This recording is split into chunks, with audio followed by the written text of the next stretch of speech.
Good afternoon my dear students, how are you. I hope कि आप सभी अच्छे होंगे। और हमारे आज तक जो एनटी हमारा ये मैं नीट का प्रीवियस ईयर आपको सोल्व करा रहा था, उसके हमारे आज तक 2 पार्ट कंप्लीट हो गए थे। इन शॉर्ट 18 क्वेश्चंस हमारे कंप्लीट हो गए थे। तो आज हम नेक्स्ट 9 क्वेश्चंस की बात करेंगे, लेकिन उससे पहले मैं एक अनाउंसमेंट करना चाहूंगा।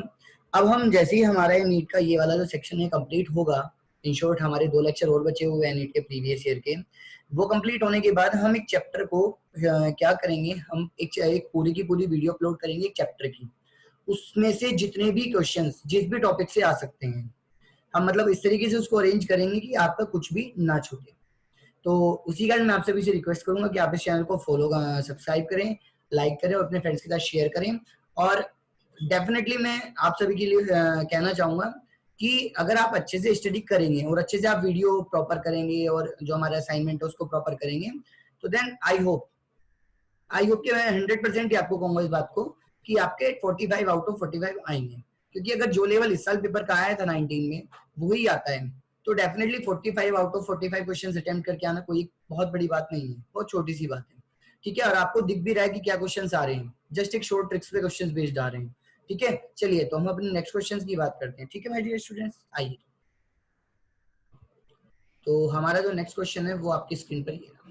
केमिकल काइनेटिक का क्वेश्चन है, बहुत इजी क्वेश्चन है और बहुत ही अच्छा क्वेश्चन है। आपको ये भी पता है कि टीचर्स इसको सबसे पहले कराते भी हैं। एक रिएक्शन गिवन है आपको, plus N2 plus 3H2 gives क्या 2NH3। अब आप मुझे एक बात बताइए, जब भी कोई रिएक्शन होगी, जब भी कोई क्या होगी, कोई भी रिएक्शन होगी, तो ये तो है रिएक्टेंट, इनकी कंसंट्रेशन क्या होगी, डिक्रीज होगी। लेकिन जो अमोनिया है उसकी कंसंट्रेशन क्या होगी, इंक्रीज होगी। क्या होगी, क्या होगी बेटा, इंक्रीज होगी। तो इसको ऐसे लिखते हैं, चेंज इन मतलब डी N2 बाई क्या, अपॉन में लगाते हैं उसके DT। ठीक है, ऐसे इक्वल्स टू, ऐसे लिखते हैं DH2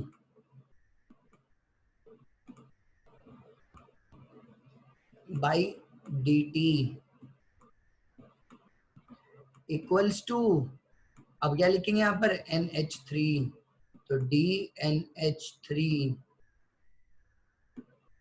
बाई क्या, DT।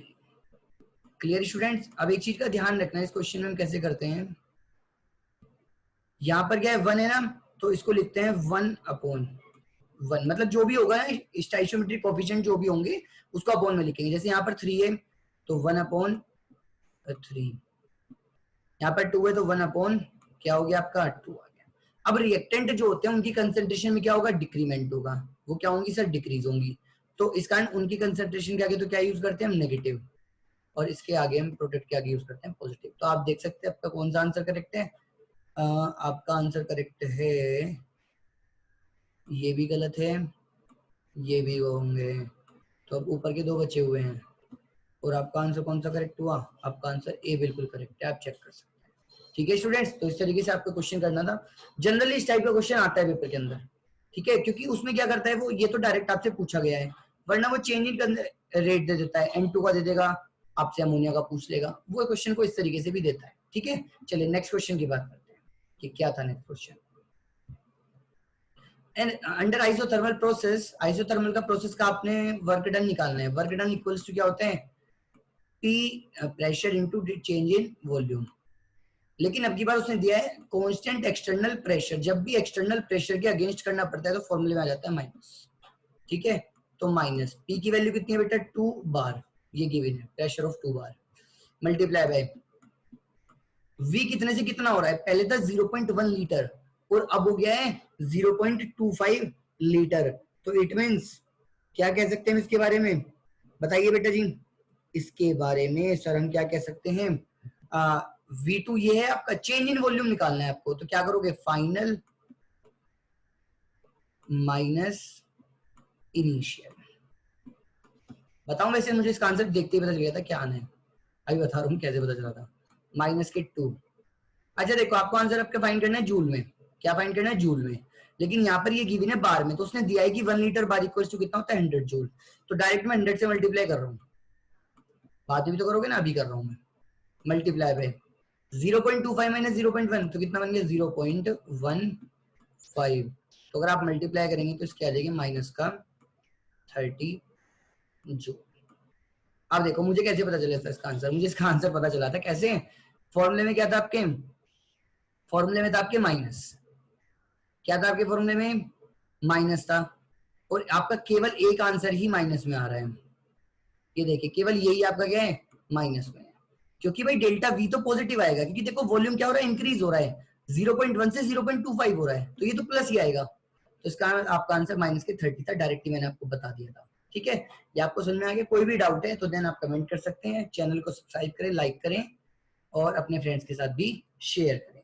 ठीक है, नेक्स्ट देखिए, which of the following is an amphoteric behaviour. Amphoteric क्या होते हैं, जो एम्फोटेरिक हाइड्रोक्साइड क्या होता है, एम्फोटेरिक बिहेवियर जो एसिडिक भी शो करता है और बेसिक नेचर भी शो करता हो। तो आपको पता है जैसे ही डाउन द ग्रुप जाते हैं तो एम्फोटेरिक नेचर तो बहुत ज्यादा डिक्रीज होती है, तो केवल आपका कौन सा होगा, ये बेरिलियम हाइड्रोक्साइड जो होगा वो एक एम्फोटेरिक होगा। आपने एल्यूमिनियम के बारे में भी सुना होगा, वो भी क्या होता है, एम्फोटेरिक होता है। ठीक है स्टूडेंट्स, नेक्स्ट देखते हैं, बहुत सिंपल सिंपल से क्वेश्चन आए थे इस पेपर में। तो नेक्स्ट देखिए, ये अच्छा क्वेश्चन है बट लेकिन ये भी बच्चों ने क्वेश्चन तो, क्योंकि बोर्ड में भी कई बार आ चुका है क्वेश्चन सीबीएसई में, लेकिन 99% कंप्लीशन करा रहे हो। कौन सी ऑर्डर की रिएक्शन है, फर्स्ट ऑर्डर। सबसे पहले तो फॉर्मूला लिख लो, K इक्वल्स टू 2.303 अपॉन क्या होता है बेटा यहाँ पर T लोग। अब क्या करो, आप मान लो कि ओवरऑल 100% अवेलेबल था, तो फॉर्मूले में आता है A upon A minus x, तो 100 अपॉन, ऊपर तो वो होता है बेटा जितना इनिशियल आप लेते हैं, और नीचे वो आता है जितना आपका बचा हुआ है रिएक्शन में। तो आपने इनिशियली कितना लिया था, 100 लिया था, 99% कंप्लीट हो चुकी, तो बचा कितना बेटा सर, 1% बच गया। आगे आंसर सर, कितना इजी क्वेश्चन आया था सर, बताओ सर। मैं तो ऐसे क्वेश्चन सच में करके आ जाता, ऐसे ही बोल रहा हूँ आपसे, मुझे पता है। टी log 100 की वैल्यू कितनी होती है बेटा, 2, तो then you can check your correct answer, which one, 2.303। तो ये आपका आंसर क्या है, बिल्कुल करेक्ट है भाई। 2 से मल्टीप्लाई करोगे तो 2 2 जा 4, 2 3 जा 6, 2 3 जा 6। यहाँ पर देखिए इसने ऑप्शन को कैसे दिया हुआ है, तो ये ऑप्शन गलत है, कहीं आप जल्दी जल्दी में एक बार आंसर को अच्छे से पढ़ना है। ठीक है, तो देख रहे हैं आप कितने छोटे छोटे से क्वेश्चन थे। नेक्स्ट देखते हैं, चलिए बहुत सिंपल सा क्वेश्चन है, डायरेक्ट बच्चों ने आंसर लगा दिया होगा। देखिए कैसी ब्यूटीन में आ रहा है, वो सिस टू ब्यूटीन। एक चीज का ध्यान रखना है, आपने पढ़ा हुआ, एक होता है लिंडलार कैटलिस्ट। क्या होता है, लिंडलार कैटलिस्ट। अकेला ये रिएजेंट ऐसा है बेटा जो सिस एल्कीन देता है, क्या देता है, सिस एल्कीन देता है। और ये जो एन लिक्विड होता है, सोडियम लिक्विड अमोनिया होता है, लिक्विड अमोनिया वाला, ये आपको ट्रांस एल्कीन देता है। ठीक है, तो इसको तो पढ़ने की जरूरत ही नहीं थी, क्वेश्चन को डायरेक्ट देख लिया, ये रहा लिंडार आंसर। तो इन क्वेश्चंस को सच में बहुत ज्यादा इजी क्वेश्चन है। आपको पता है, देखो सिस देखना था, केवल आपको क्या देखना था, सिस, कि सिस गिवन है तो इसका मतलब ये देखा, और अगर यहाँ पे ट्रांस दे देता तो ये आपका ये वाला ऑप्शन करेक्ट होता फिर। ठीक है ना, तो आप देख रहे हैं सच में रियली बहुत ज्यादा इजी क्वेश्चन थे। नेक्स्ट देखिए, ये भी देखिए बहुत इजी क्वेश्चन है, कुछ नहीं कह सकते इन क्वेश्चंस के बारे में। अगर आप बात करें मैग्नीज की, Mn की, इसका कौन सा ऑर्बिटल बेटा अनफिल्ड है या एम्प्टी है, सर डी ऑर्बिटल इसका एम्प्टी होता है। अगर आप बात करो ऑक्सीजन की, तो वैलेंस इलेक्ट्रॉन कहाँ बैठा हुआ है इसका, वैलेंस इलेक्ट्रॉन इसका बैठा हुआ है पी में। तो जो यहाँ पर बॉन्डिंग हो रही है वो किसकी हो रही है, वो ऑक्सीजन के तो पी ऑर्बिटल की है, और मैग्नीज की डी ऑर्बिटल की है। तो देखो कौन सा ऑप्शन करेक्ट होगा, the pi bonding involve overlap of P orbital of oxygen, P orbital of manganese नहीं, डी ऑर्बिटल ऑफ मैग्नीज होता है। पी और D orbital of oxygen, orbital में तो मतलब ही नहीं डी ऑर्बिटल का, P orbital of oxygen, D orbital of manganese, यही तो मैंने बताया। तो थर्ड आपका क्लियर स्टूडेंट्स। तो इस तरीके से आपको ये क्वेश्चंस करना था।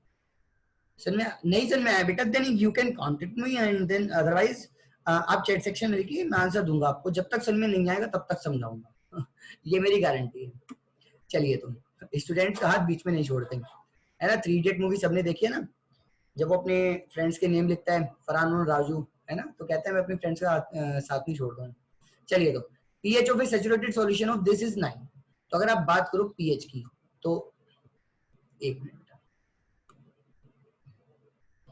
ये देखिए अगर आपको पीएच गिवन है कितना 9, तो मैं सिंपल सी बात कहूंगा कि भाई पीओएच कितना हो जाएगा आपका। सर सिंपल सा फॉर्मूला है 14 माइनस पीएच, तो 14 माइनस 9 कितना हो गया बेटा जी 5। तो फॉर्मूला क्या होता है, concentration of OH negative equals to 10 to the power minus pH. तो 10 टू द पावर माइनस कितना हो गया, पीएच कितना है -5। अब ये सॉल्यूशन के अंदर OH नेगेटिव की कंसंट्रेशन आ गई आपकी। क्लियर। अब देखिए जरा मैं इसमें क्या बताने वाला था आपको आज थोड़ा सा। अगर आप बात करें किसकी, calcium hydroxide CaOH whole twice, तो क्या होगा यहाँ पर Ca2+ होगा और साथ में बाहर क्या निकलेगा OH नेगेटिव, और साथ में कितने ऑक्सीजन निकलेंगे, हाइड्रोक्साइड निकलेंगे बेटा 2। अगर आप इसकी सोल्युबिलिटी को कितना मान लो, अगर आप इसकी सोल्युबिलिटी को क्या मान लो S, भाई देखो आपने जब 2 OH निकल रहे हैं तो आपने उसको 1 दिया है S, तो अगर 1 निकलेगा तो कितना दोगे S/2। Clear students. और KSP कितना होगा इसका, KSP कितना होगा इसका, Ca की जितनी भी है S बाई कितनी है 2 मल्टीप्लाई बाय OH की है, तो OH की कितनी है S, और लेकिन इसका आगे कितने हैं तो 2 इसके ऊपर चल जाएगा।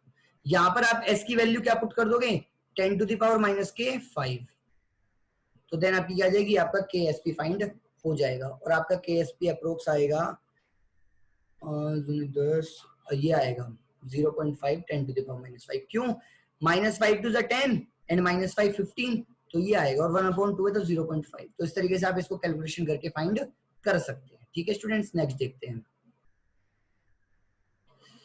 बहुत सिंपल सा क्वेश्चन है, देखिए तो इससे सिंपल तो कुछ हो ही नहीं सकता। यहाँ पे नाइट्रोजन और ऑक्सीजन है और यहाँ पर क्या है बोरोन और बेरिलियम है। तो अगर आप बात करो कि नाइट्रोजन और ऑक्सीजन में किसकी ज्यादा होती है, अगर आप ऑक्सीजन की इलेक्ट्रॉनिक कॉन्फ़िगरेशन की बात करो तो लास्ट में आता है 2p4, और अगर आप नाइट्रोजन की बात करो तो 2p3। और वो बात कर रहा है आपसे, कहना चाह रहे हैं फर्स्ट आयनाइजेशन एंथैल्पी। अरे बेटा आयनाइजेशन एंथैल्पी क्या होती है सर, इलेक्ट्रॉन निकालना होता है। अरे अरे अरे बेटा, नाइट्रोजन 3 इलेक्ट्रॉन है, कितने 3। अरे सर ये तो हाफ फील्ड है। हाँ जी बेटा, कैसा ये हाफ फील्ड, और क्या बताया हुआ है हाफ फील्ड से इलेक्ट्रॉन ऐसे नहीं जाते, बहुत ज्यादा एनर्जी देनी पड़ती है। लेकिन पी क्या करेगा, कटोरा लेके आया कोई पी के सामने, भाई इलेक्ट्रॉन दे दे, पी क्या ऑक्सीजन क्या करेगा, भैया ले लीजिए आप एक इलेक्ट्रॉन मेरे से। क्यों, अगर ऑक्सीजन अपना एक इलेक्ट्रॉन दे देगा तो ये कौन सी स्टेट में आ जाएगा P3 में, और P3 क्या होती है हाफ फील्ड। तो ऑक्सीजन के पास एक इलेक्ट्रॉन देकर मौका है हाफ फील्ड गेन करने का, लेकिन नाइट्रोजन तो ऑलरेडी हाफ फील्ड में है। और आपको पता है अगर हाफ फील्ड से, या अगर किसी स्टेबल बंदे को, स्टेबल बच्चे को आप उसकी सीट से उठाएंगे तो आपको क्या लगाना पड़ेगा, बड़ी सोर्स अप्लाई करनी पड़ेगी, है ना। तो इस तरीके से जो नाइट्रोजन की होती है आयनाइजेशन एंथैल्पी वो ज्यादा होती है किससे, ऑक्सीजन से। ये तो हुआ पहला, इसमें जो कॉन्सेप्ट अप्लाई हो रहा है। तो बेटा देखो एक तो ये भी करेक्ट हो सकता है, ये भी करेक्ट हो सकता है, लेकिन ये भी नहीं, ये नहीं होगा और ना ही ये होगा, क्योंकि इसमें नाइट्रोजन की कम है ऑक्सीजन की ज्यादा है। इन दोनों ऑप्शन पे 2 ऑप्शन तो करेक्ट हो गए, इनकरेक्ट हो गए। अगर आप बात करो बेरिलियम की और किसकी, बोरोन की, बेरिलियम का इलेक्ट्रॉनिक कॉन्फ़िगरेशन है 2s2, लेकिन बावजूद इसका इलेक्ट्रॉनिक कॉन्फ़िगरेशन 2p1। एक बात बताओ, एस तो 2 में बहुत ज्यादा स्टेबल है, एस से तो स्टेबल ही कुछ नहीं है। तो एस क्या काम करेगा यहाँ पर, एस कहेगा भैया भैया मैं तो अपने इलेक्ट्रॉन नहीं दूंगा, आप किसी और से जाके ले लो। क्या करेगा, आप किसी और से जाके ले लो। भाई ये तो स्टेबल है, स्टेबल बंदा तो बहुत दिक्कत करेगा इलेक्ट्रॉन निकालने में। तो बेरिलियम क्या करेगा, बेरिलियम इलेक्ट्रॉन नहीं देगा अपने जल्दी से, तो ज्यादा एनर्जी देनी पड़ेगी। तो इसी कारण बेरिलियम की एनर्जी भी क्या होगी, आयनाइजेशन एनर्जी ज्यादा होगी इन द कंपैरिजन ऑफ बोरो। तो आपका 4th ऑप्शन यहाँ पर करेक्ट है, आप यहाँ पर देख सकते हैं ये दोनों कॉन्सेप्ट यहाँ पे लगे हुए। ठीक है, तो इस तरीके से आपको क्वेश्चन करना था। नेक्स्ट देखिए, बहुत सिंपल सा क्वेश्चन है ये भी। आइए, XeF4 की अगर आप बात करो तो Xe कितने इलेक्ट्रॉन इसके पास? 8। 4 तो इसने दे दिए F को, किसको दे दिए? F को।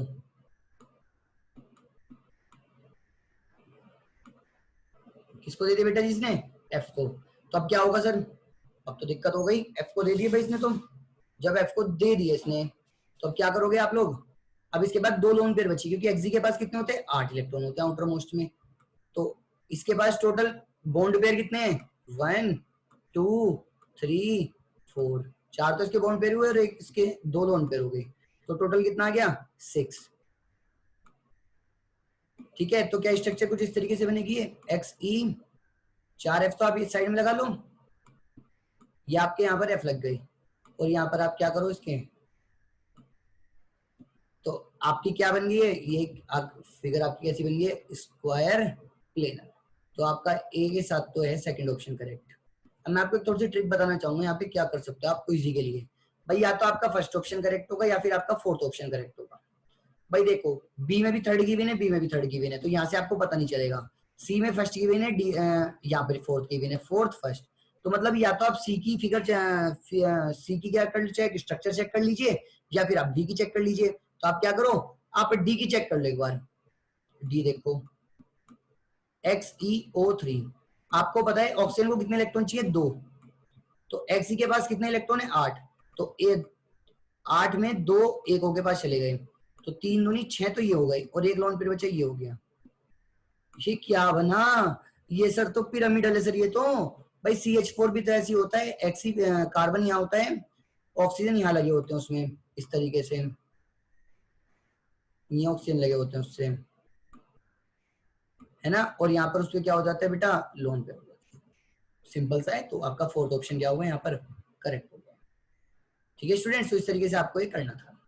ठीक है स्टूडेंट्स, कोई भी डाउट होगा देन आप मेरे से डिस्कस कर सकते हैं।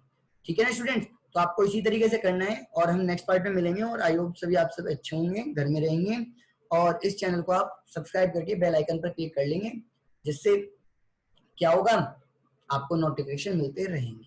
ठीक है my dear students, bye bye, take care, and घर से बाहर नहीं आना है और पेरेंट्स को परेशान भी नहीं करना है। ठीक है, बाय बाय।